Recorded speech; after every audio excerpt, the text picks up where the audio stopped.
Imagine-se agora na antiga Palestina, no início do primeiro século, quando o vento quente do deserto soprava pelas ruas e o murmúrio de uma nação esperançosa ecoava por todos os cantos. Ali, entre o povo, surgia um homem que mudaria o curso da história. Seu nome era Jesus de Nazaré. João, um dos discípulos mais próximos de Jesus, escreve sobre ele com uma profundidade singular. Ele começa sua narrativa de forma diferente dos outros evangelistas, não com o nascimento de Jesus, mas com algo muito mais profundo, com o próprio princípio de tudo.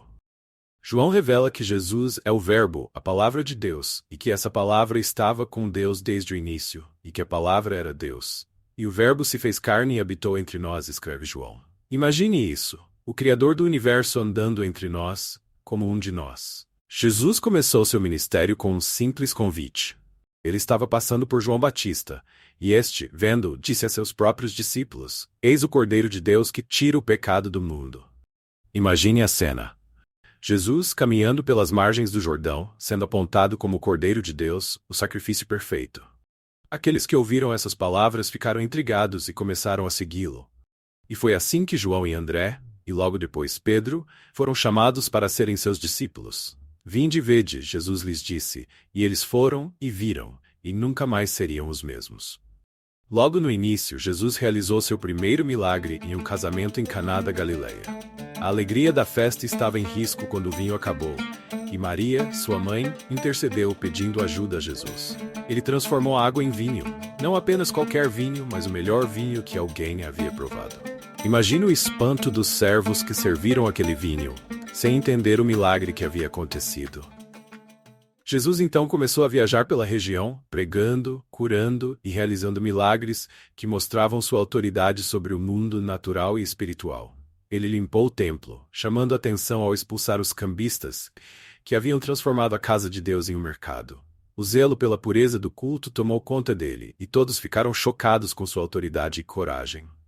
Um dos momentos mais profundos da narrativa de João é a conversa entre Jesus e Nicodemos, um líder judeu, que veio até ele à noite, buscando respostas. Jesus falou sobre a necessidade de nascer de novo, não fisicamente, mas espiritualmente.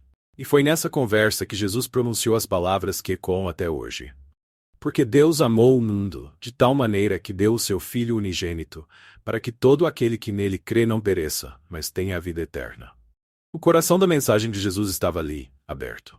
Ele veio não para condenar o mundo, mas para salvá-lo.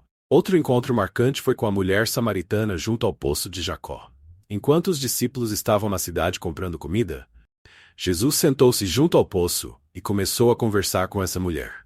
Algo que na época era impensável, um judeu falando com uma samaritana. Ele revelou a ela que ele era a água viva, a fonte que nunca seca, e a mulher, impressionada com suas palavras, correu para contar à cidade inteira. Imagine a cena, uma mulher marginalizada se tornando a primeira evangelista, levando sua cidade a Jesus. Jesus também fez milagres extraordinários. Ele curou o filho de um oficial, deu visão a um cego de nascença, e de forma milagrosa, alimentou uma multidão de 5.000 pessoas com apenas 5 pães e 2 peixes. Mas foi na ressurreição de Lázaro que o poder de Jesus sobre a morte foi revelado de maneira mais clara. Depois que Lázaro esteve morto por 4 dias, Jesus chegou ao túmulo, chorou pela dor da perda, e então com uma voz forte disse: Lázaro, vem para fora. E Lázaro saiu, ainda envolto nas faixas funerárias. As pessoas estavam atônitas. Quem é esse homem que até mesmo a morte obedece? Mas nem todos o aceitavam. Os líderes religiosos viam em Jesus uma ameaça ao seu poder e influência. Eles conspiravam em segredo, planejando sua morte, especialmente depois do milagre de Lázaro. A tensão crescia, e Jesus sabia que a hora estava se aproximando.